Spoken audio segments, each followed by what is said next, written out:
future concert ko. Pasensya na kayo, medyo may ubo pa po ako. Pero talagang gusto ko pong matuloy itong concert na to. Dahil itong gabi na po ito, this is where the journey begins. Kayo pong lahat ang nagbigay sa akin ng inspirasyon.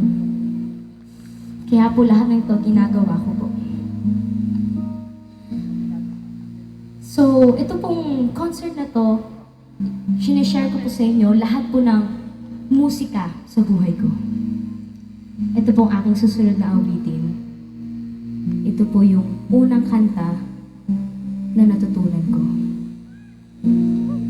Tanda ko po, nakita po ako ni Mami nasa ibabaw ng lamesa. Kinakanta po tong song na to. At sana po magustuhan nyo. Para po sa inyo.